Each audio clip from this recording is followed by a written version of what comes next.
இந்த வசனம் என்ன சொல்லுகிறதுனா, தேவனுடைய கரம் என்ன வேலையை செய்கிறதாம்? ஒருமனப்படுத்துகிறதாம்.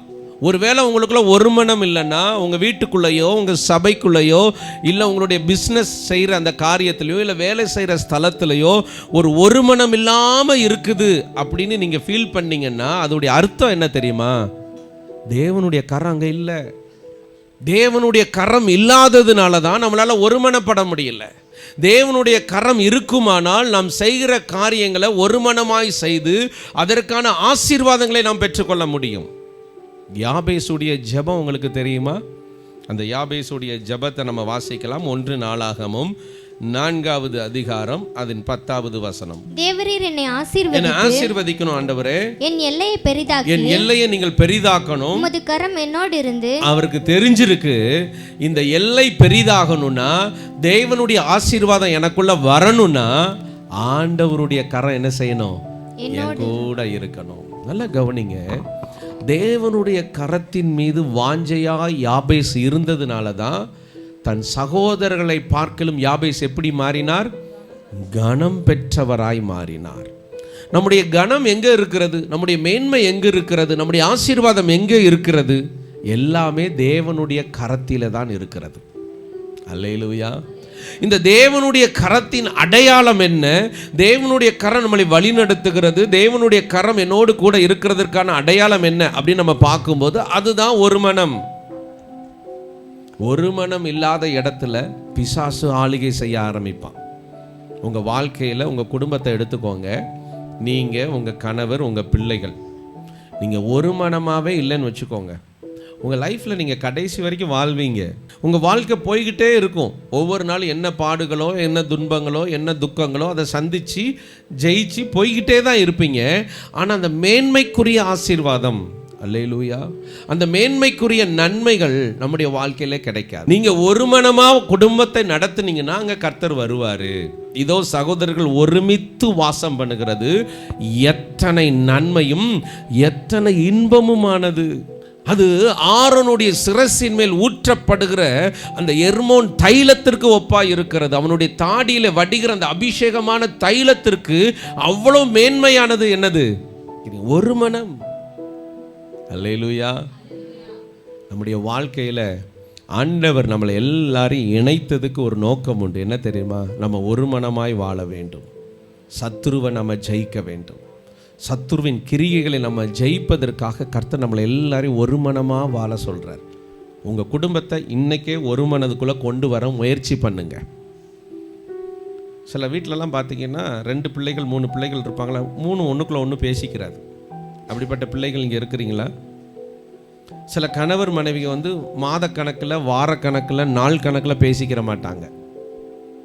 சில குடும்பத்தில் நாத்தனார், மாமனார், மாமியார் இவங்கெல்லாம் இருப்பாங்க, ஆனால் பேசிக்கிற மாட்டாங்க. இதுதான் பிசாசு நமக்குள்ளே வந்துட்டாங்கிறதுக்கு ஒரு அடையாளம்.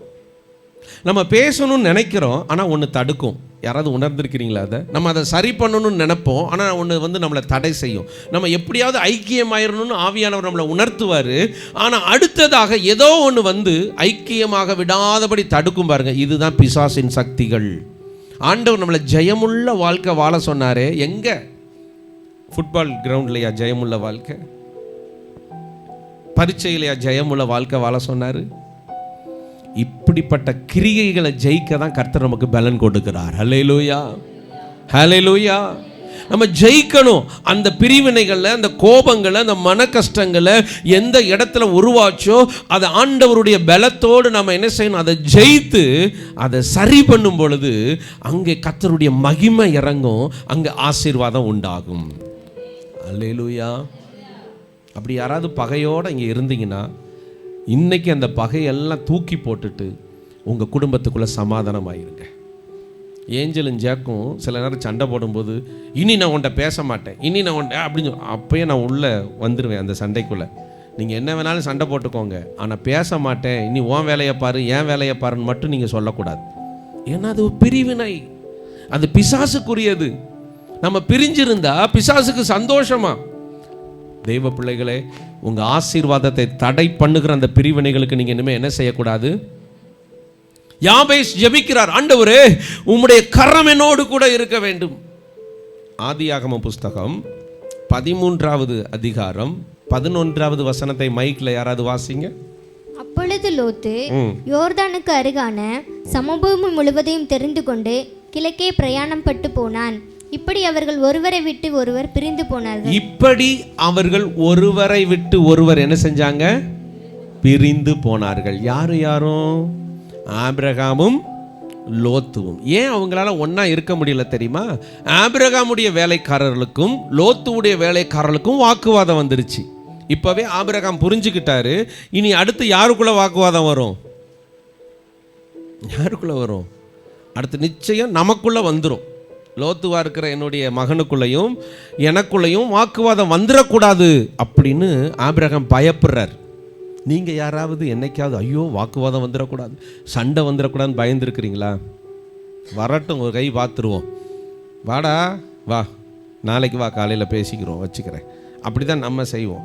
ஆனால் ஆபிரகாம் ஐயோ நமக்குள்ள வாக்குவாதம் வந்துடக்கூடாது. ஏன் அவர் பயப்படுறாருன்னா, ஆபிரகாம் வாக்குத்தத்தத்தின் பிள்ளையாய் கர்த்தர் தெரிந்தெடுத்திருக்கிறார். ஆபிரகாமே, உன்னை கொண்டுதான் இந்த தேசத்தை ஆசீர்வதிக்க போகிறேன், உன்னை கொண்டுதான் இந்த பூமியில் இருக்கிற சகல ஜாதிகளும் ஆசீர்வதிக்கப்பட போகிறது என்பதை கர்த்தர் தெளிவா ஆபிரகாமுக்கு சொன்னதுனால தான் ஆபிரகாம் இப்போ என்ன யோசிக்கிறார்னா, ஐயோ லோத்தோட நான் மனக்கசப்பா ஆயிடக்கூடாது. யாரோட ஆயிடக்கூடாது? நீங்கள் ஆபிரகாமுடைய சாப்டரை நீங்கள் ஆழமாக தியானிச்சிங்கனாலே உங்கள் குடும்ப வாழ்க்கையில் எல்லாம் சகஜமாக இருந்துடலாம். ஆண்டவருக்கு பலி செலுத்தணும்னு ஈசாக்க கேட்டப்போ ஆபிரகாம் தன்னுடைய மனைவிட்ட சொன்னாரா?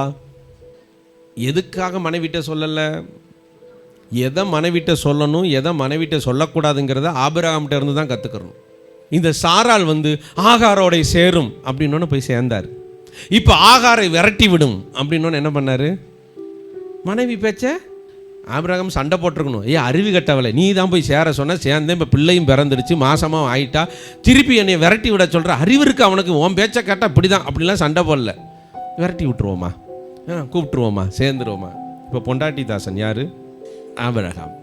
ஆனால் இந்த ஆபிரகாம் இவ்வளவு தூரம் குடும்பத்துக்குள்ள நல்ல ஐக்கியத்திற்காக அப்படி இருந்தாலும், ஏன்னா வீட்டுக்குள்ளே பிரச்சனை வந்துடக்கூடாதுல்ல, சாராளுக்கு நமக்கு மனக்கசப்பு வந்துடக்கூடாதுல்ல, நாம் ஒற்றுமையாக இருந்தால் தானே தேவனுடைய ஆசீர்வாதம் நம்ம மூலமாக இந்த சந்ததிக்கு போகும். நீங்கள் ஒற்றுமையாக இருந்தால் தானே உங்கள் ஆசீர்வாதம் உங்கள் பிள்ளைகளுக்கு போகும். அதை நீங்கள் ஏன் மறக்கிறீங்க?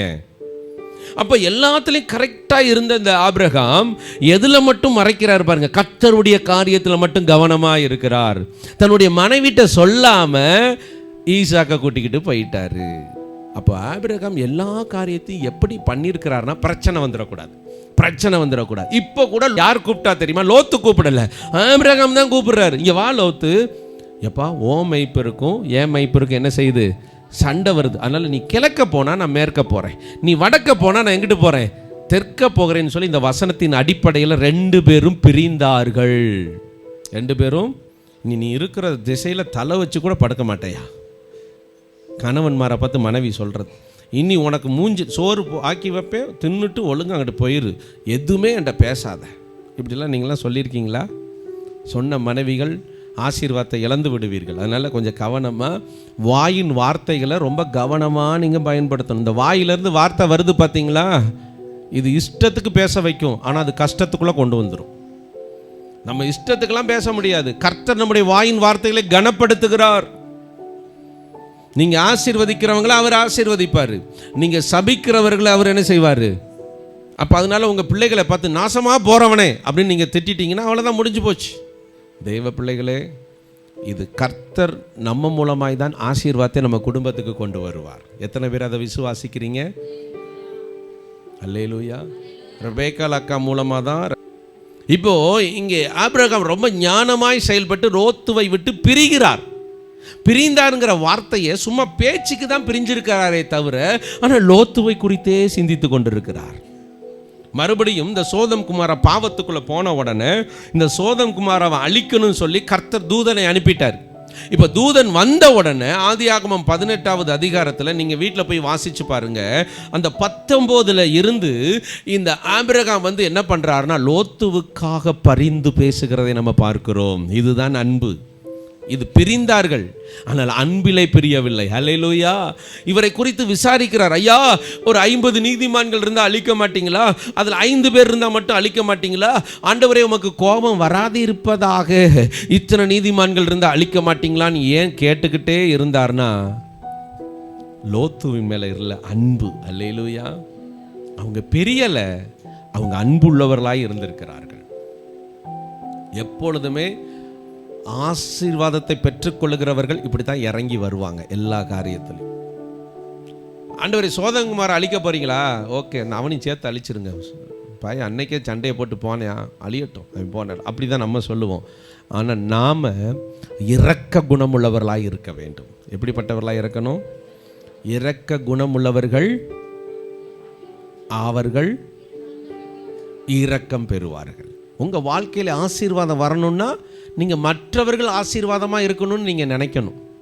புரிஞ்சிருச்சா? நான் மட்டுமே நல்லா இருக்கணும்னு நம்ம நினைச்சோம்னா அது தேவனுடைய குணம் அல்ல. எல்லாரும் நல்லா இருக்கணும். என்னை வெறுக்கிற அவனும் நல்லா இருக்கணும். என்னை தூஷணமாக பேசுகிற அவனையும் நான் ஆசீர்வதிக்கிறேன். ஏன்னா வேதம் அப்படி தான் சொல்லுகிறது, உங்களை சபிக்கிறவர்களை நீங்கள் ஆசீர்வதியுங்கள். அப்படி யாரால செய்ய முடியுமா? என்னால் பாயை கிழிச்சு அபிஷேகத்தில் நிறைய முடியும், பல மணி நேரம் ஜெபிக்க முடியும், நான் ஊழியத்தை பயங்கரமாக செய்வேன், ஆனால் யாரையும் மன்னிக்க மாட்டேன்.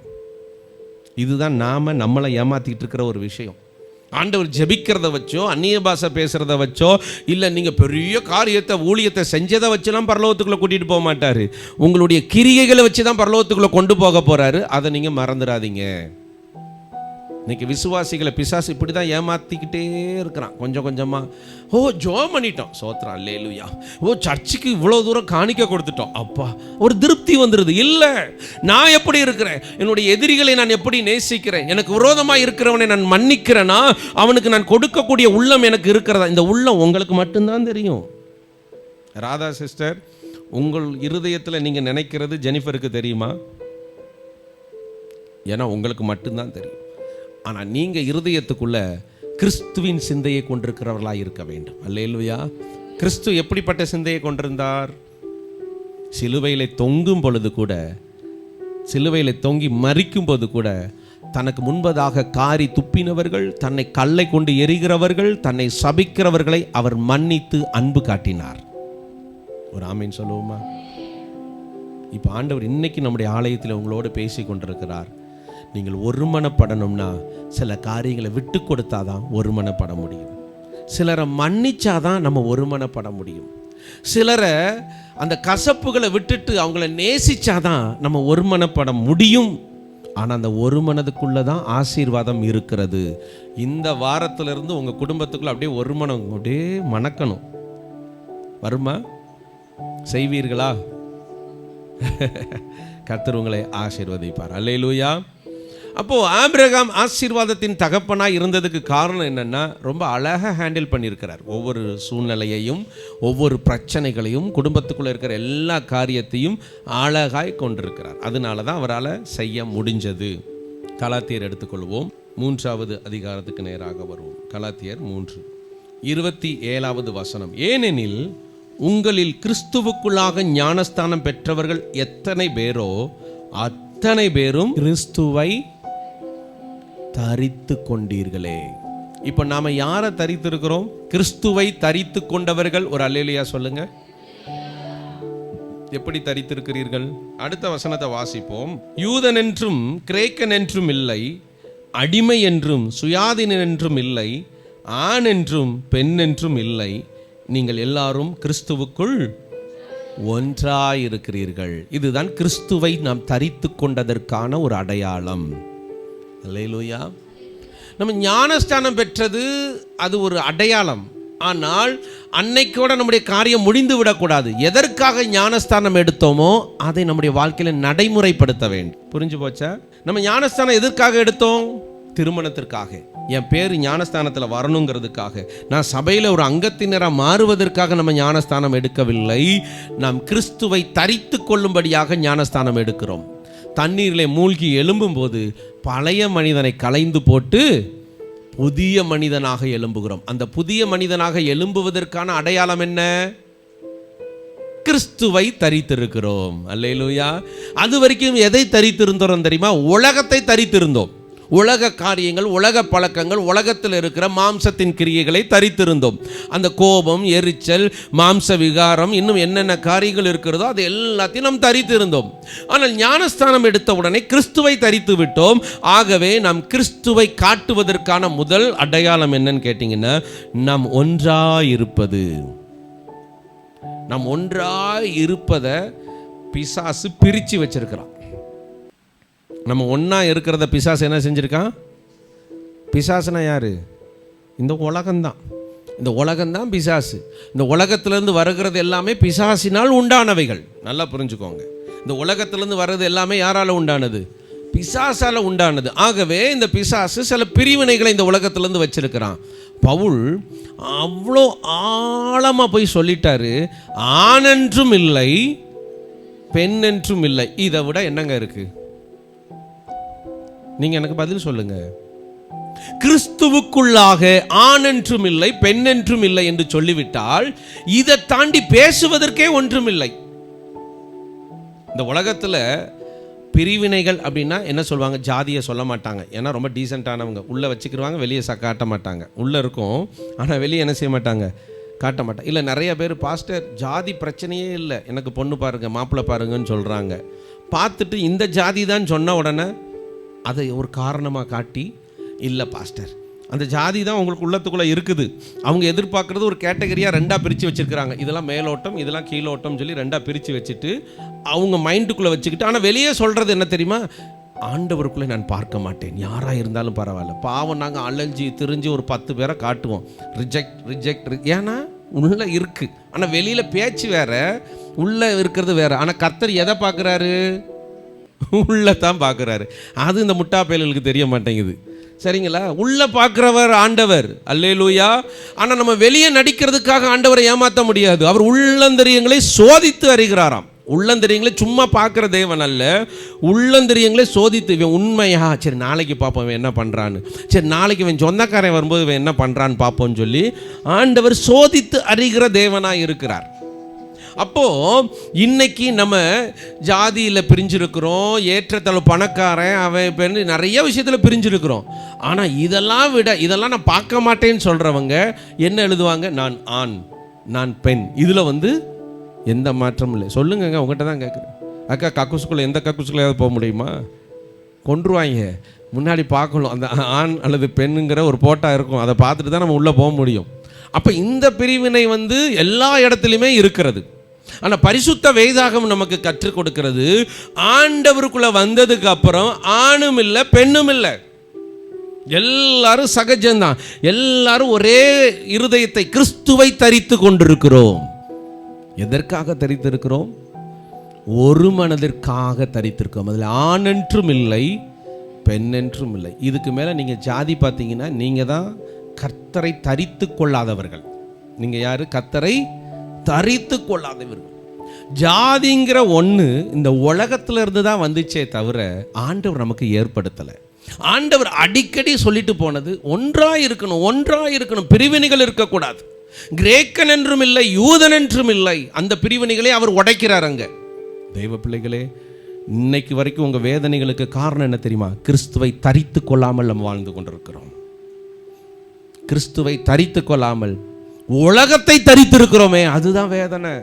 உலகத்தை எப்படி பாஸ்டர் நான் தரித்திருக்கிறேன்? ஒன்றும் இல்லை, நீ எரிச்சலாக இருக்கிற, நீ கோபமாக இருக்க, நீ ஜாதி வெறியோடு இருக்கிற, பண ஆசையோடு இருக்கிற, நீ உலகத்துக்குள்ள என்னென்ன இருக்கோ அதெல்லாம் நீ வச்சுக்கிட்டு நீ பிரசங்கம் பண்ணுற, பாட்டு பாடுற, நீ ஊழியம் செய்கிற. விசுவாசியாக இருந்து என்ன புண்ணியம்? இதெல்லாம் கர்த்தருக்கு தெரியுமே.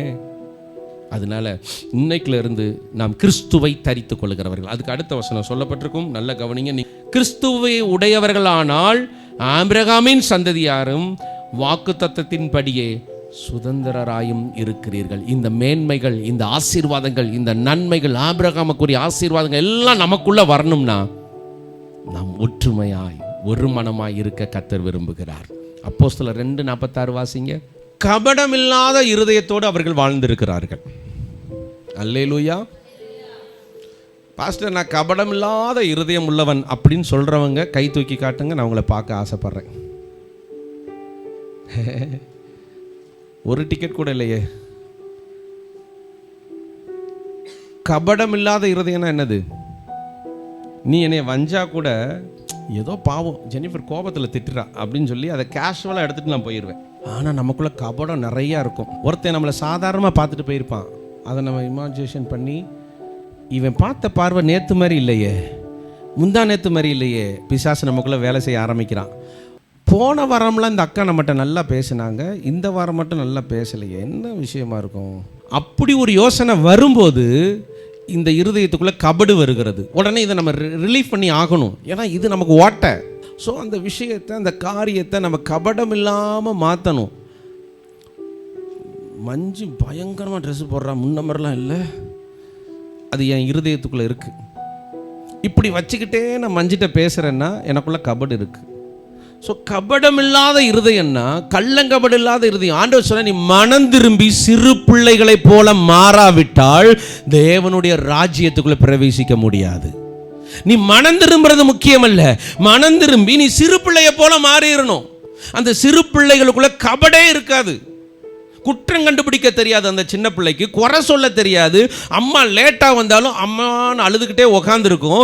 பாலில் எவ்வளோ தண்ணி கலந்து குடித்தா கூட குடிச்சிக்கிட்டே அழுதுகிட்டே இருக்கும். அதுக்கு ஒன்றுமே செய்ய தெரியாது. எங்கள் அம்மா முன்ன மாதிரி இல்லை, எங்கள் அம்மா மாறிட்டாங்க. இப்போ பேசுங்க பிள்ளைங்க வளர்ந்ததுக்கப்புறம், எங்கள் அம்மா யாரும் தெரியுமா, நான் அவனுக்கு தான் எல்லாம் செய்வாங்க அப்படின்னு. இது கபடான இருதயம் வந்ததுக்கப்புறம். நீ குழந்தையா இருக்கையில் ஓங்கி மிதிச்சா கூட எம்மா தூக்குமா தான் அழுக தெரியும். அப்படி கபடமில்லாத இருதயம் சிறு பிள்ளைகளுக்குள்ள இருக்கிறதுனால தான் கர்த்தர் சொல்லியிருக்கிறாரு, சிறு பிள்ளையை போல நீ மாற வேண்டும். இப்போ சிறு பிள்ளையை போல மாறுறதுக்கு நாம முயற்சி பண்ண வேண்டும். அல்லேலூயா. எப்படி முயற்சி பண்ணணும்னா ஆண்டவர் இடத்துல கேட்கணும். ஏன்னா அவங்க ஆசீர்வாதமே அங்கே தான் இருக்குது. சிலர்லாம் பார்த்தீங்கன்னா அவங்க பேச்சிலே தெரிஞ்சிடும். அப்படி இப்படி மூஞ்சி பார்த்து பேசலாமா வேண்டாமா, அவங்க நம்மகிட்ட உட்காந்துருக்கும் போது யோசிக்கிறது தெரியும், சொல்லலாமா சொல்லக்கூடாதா. அப்படி பார்த்துருக்கீங்களா நீங்கள்? சிலரெல்லாம் நமக்கு முன்னாடி தான் உட்காந்துருப்பாங்க, ஆனால் நம்மகிட்ட தான் பேசுவாங்க. பேசும்போது யோசிப்பாங்க, சொல்லிடாத சூத்திரம், என்னமோ சொல்ல வந்தீங்க, அது ஒன்றும் இல்லை பாஸ்டர், அப்புறமா நான் சொல்கிறேன் உங்ககிட்ட. ஸோ அதுக்கான பின்னாடியே தெரிய முடியுமா, எப்போ சொல்லுவீங்க, அப்புறமா ஏதோ சொல்கிறேன் நீங்களே அப்படின்னு. ஸோ பொதுவாகவே நம்முடைய இருதயத்துக்குள்ளே கபடு சொல்கிறதுனால ஒன்றும் நடந்துட முடியாது. சிலருக்கு உடம்பு சரியில்லாமல் இருக்கும், அதை வெளியே சொல்ல மாட்டான், ஏன்னா அவன் சந்தோஷப்பட்டுருவானா. அப்படியாவது அவன் சந்தோஷமாக இருக்கட்டுங்கிறேன் நான். நீங்கள் தாங்க உங்களை கண்டுபிடிக்க முடியும், நீங்கள் தான் உங்களை கண்டுபிடிக்க முடியும், வேறு யாராலையும் கண்டுபிடிக்க முடியாது. பாஸ்டராக இருக்கிற என்னால் கூட சில நேரம் தான் கண்டுபிடிக்க முடியும். உங்களுக்கே பரிசுத்த ஆவியானவர் உணர்த்துவார், நீ கபடாக நடந்துக்கிற இந்த இடத்துல, நீ வேறுபாடாக நினைக்கிற இந்த இடத்துல. அவன் வேறுபாடாக நினைக்கிறானா அது அவன் ஆசீர்வாதத்துக்கு தடை, நீ நினச்சிடாத அவனை பார்த்து. நான் சொல்கிறது புரியுதா? இப்போ ஜெனிஃபர் என்னை ஒரு மாதிரி பார்க்குறாங்கிறது எனக்கு தெரிஞ்சிருச்சு, அதனால ஜெனிஃபர் என்னை ஒரு மாதிரி பார்த்துடக்கூடாது. ஏன்னா இது அவனால் ஏன் ஆசீர்வாதத்தை நான் இழந்துடக்கூடாதுல்ல. ஏன்னா அவனவன் கிரியைகளுக்கு தக்கதான் அவர் பலன் அளிக்கிறார். அல்லேலூயா. ஜெகன் கிரியை செய்கிறதுனால ஆசீருக்கு ஆசீர்வாதம் வராது, ஆசீர் கிரியை செய்கிறதுனால சிவாக்கு ஆசீர்வாதம் போகாது. அவன் கிரியைகளுக்கு தக்கதான். அதை நீங்கள் மறந்துடவே கூடாது ஒரு நாள் கூட.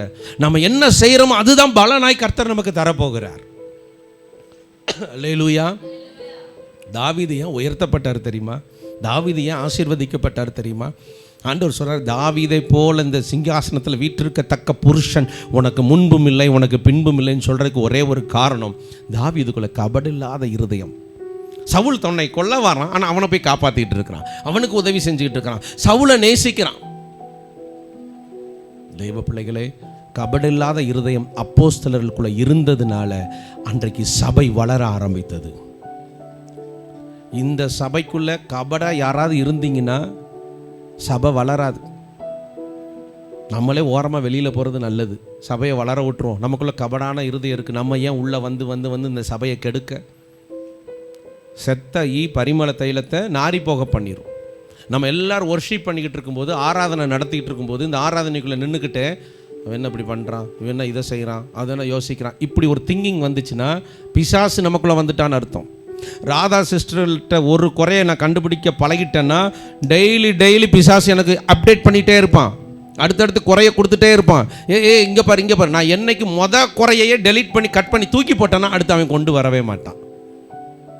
இதுதான் பிசாசை ஜெயிக்கிறது. இந்த ட்ரிக்ஸை நான் என் வாழ்க்கையில் எப்சிக்கிட்டையும் நான் ஷேர் பண்ணியிருக்கிறேன். தனியாக பேசும்போது, என்ன எப்சி நான் பொய்யா சொல்கிறேன், எஃப்சி நம்ம ஒரு பாயிண்ட் நம்ம கொடுத்தோன்னு வச்சுக்கோ, அடுத்து அதை வச்சே பிசாசு வந்துடுவான். அதனால் அவனுக்கு ஒரு பாயிண்ட் கூட நம்ம கொடுக்கக்கூடாது எஃப்சி அப்படின்னு நான் சொல்லியிருக்கிறேன். இப்போ சிவாவை நான் ஒரு தவறான கண்ணோட்டத்தில் இன்னைக்கு நான் பார்த்துட்டேன்னு வச்சுக்கோங்க, அவன் நாளைக்கு நல்லதே பண்ணால் கூட அவன் எனக்கு தப்பாக தான் தெரியும். அதுக்கு நான் இடம் கொடுத்துட்டேன்னா பிசாசுக்கு ரொம்ப சந்தோஷமாக இருக்கும். அதை அவன் தொடர்ந்து அவன் வந்து நம்மளை சுற்றியே தான் வருவான். அவனுக்கு வேறு வேலையே இல்லை, நம்மளை சுற்றி வந்துட்டே இருப்பான். அதனால ஜனங்கள் கபடில்லாத ஒரு இருதயமாய் மாறினதுனால ஆசீர்வதிக்கப்பட்டார்கள், சபை வளர்ந்தது, எழுப்புதல் உண்டானது.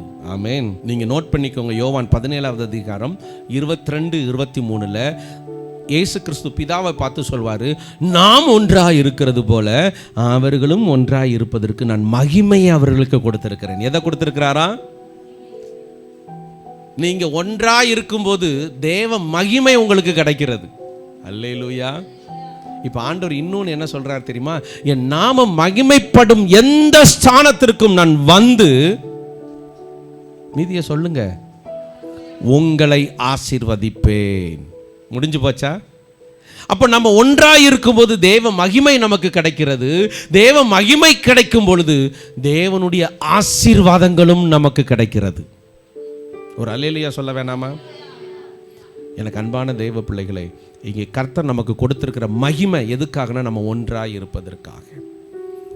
இன்னைக்கிலேருந்து நம்ம ஒன்றாக இருக்கணும்னு நினைப்போம், நாளைக்கே ஒரு பகையை பிசாசு உள்ள உருவாக்குவோம். ஒரு பிரச்சனை நமக்குள்ள வரும், உடனே நம்ம ஒதுங்கி நின்றக்கூடாது, ஒரு ஸ்டெப்பு முன்னாடி வச்சு பழகணும். அல்லேலூயா. கர்த்தர் நம்மளை ஆசீர்வதிக்கிற தேவனாய் இருக்கிறார். அவருடைய கரத்தில் அடங்கி இருங்க. அந்த கரம் ஆசீர்வாதத்தை கொடுக்கிற கரம். ஏற்ற காலத்தில் அவர் உங்களை உயர்த்தும்படிக்கு அவருடைய பலத்த கரத்துக்குள்ளே அந்த அடங்கி இருக்கிற இடம் தான் சில விஷயங்களை சகித்து கொள்ளுகிற இடம். ஸோ கர்த்தர் உங்களை ஆசீர்வதிப்பார். நிறைய வசனம் இருக்குது. எஸ்தர்லலாம் ஒருமனப்பட்டு அவங்க உபவாசித்து ஜபித்ததுனால அவங்க மேன்மையை பெற்றுக்கொண்டதாக நம்ம பார்க்குறோம். வீட்டில் போய் தியானிங்க, முழங்கால் படியிடுங்க, கண்களை மூடுவோம். இன்றைக்கி எத்தனை பேர் தீர்மானம் எடுக்க போகிறீங்க? ஆண்டவரே, இனி ஒரு மனதிற்காக நான் பிரயாசப்பட போகிறேன். என் வீட்டுக்குள்ளேயும் என் சபையிலையும் என் பிஸ்னஸ்லையும் எனக்குள்ள ஒருமனப்பட நீங்கள் கிருபை தாங்க. இந்த வாரம் முழுவதும் அதை நீங்கள் ட்ரை பண்ணுங்கள். சரிங்களா? இந்த வாரம் முழுவதும் நீங்கள் ட்ரை பண்ணுங்கள். பிரியாணி கிண்ட வரலை, ஆனால் என்ன செய்கிறோம்? ட்ரை பண்ணிக்கிட்டே இருக்கிறோம். கடைசியாக ஒரு வழியாக எப்சியாக்கா போனவர் நல்லா கிண்டிட்டாங்க, சூப்பராக. அப்போது அந்த ட்ரை பண்ணதுனால தான் அது ஒரு ப்ளஸ்ஸாக அன்றைக்கி அமைஞ்சது, ரொம்ப நாள் ட்ரை பண்ணி.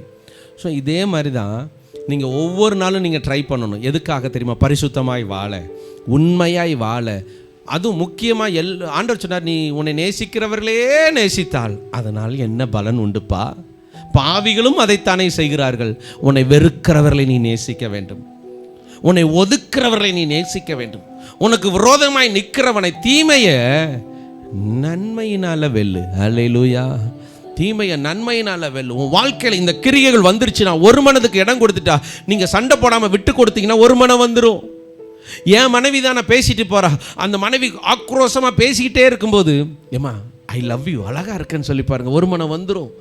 அந்த கணவர் நம்மளை திட்டிகிட்டே இருக்கும்போது, எங்க திட்டுறீங்க, எனக்கு உங்களை விட்டால் யாருங்க இருக்கிறான்னு சொல்லி பாருங்கள், ஒரு மனம் வந்துடும். பிள்ளைகளை பார்த்து, எப்போ நம்ம ஒரு மனமாக இருந்தால் தான் ஆண்டவர் நம்மளை ஆசீர்வதிப்பார்ப்பா. நீ இப்படிலாம் பண்ணாத, வீட்டுக்குள்ளே இருக்கும்போது மொபைல் அதிகமாக பார்க்காத, வீட்டுக்குள்ளே இருக்கும்போது நீ அப்பா அம்மாவுக்கு தான் அதிகமான நேரத்தை நீ கொடுக்கணும், எங்களோட தான் பேசணும், எங்களுக்கு தான் நீ வேலை செய்யணும், எங்களோட தான் இருக்கணும். அப்படி சொல்லி சொல்லி சொல்லி கண்ட்ரோல் பண்ணி கொண்டு வந்தீங்கன்னா அந்த வீடு பரலோகமாகவே மாறிடும். அந்த வீடு எப்படி மாறிடும்? உங்கள் வீடு பரலோகமாக மாறணும்னா அதுக்கு ஒன்றே ஒன்று, தேவ மகிமை வரணும். தேவ மகிமை வரணும்னா ஒரு மனம் வேணும். வாஞ்சையோடு கேட்போமா? ஹல்லேலூயா. என் வீட்டுக்குள்ளே ஒரு மகிமை வரணும்ப்பா, என் குடும்பத்துக்குள்ளே ஒரு மகிமை வரணும் ஆண்டவரே. என் தனிப்பட்ட வாழ்க்கையில் கபடில்லாத இருதயமாய் வாழ எனக்கு பலன் தாங்கப்பா. எத்தனை பேர் எப்படி வேணாலும் வாழ்ந்துட்டு போகட்டும், அவங்கள பார்த்து இவங்களை பார்த்து இவனை பார்த்து அவனை பார்த்து ஏன் ஆத்துமாவை நான் நஷ்டப்படுத்தக்கூடாது ஆண்டவரே. எனக்கென்று நீர் வைத்திருக்கிற அந்த லக்கை நோக்கி ஓட எனக்கு பலன் தாங்க. எனக்கென்று வைத்திருக்கிற அந்த லக்கை நோக்கி ஓட எனக்கு தேவ ஆவியை கொடுங்க ஆண்டவரே. நான் உண்மையாய், உற்சாகமாய், பரிசுத்தமாய், தேவனுக்கு பிரியமாய் வாழணும். ஓ நன்றி ஆண்டவரே.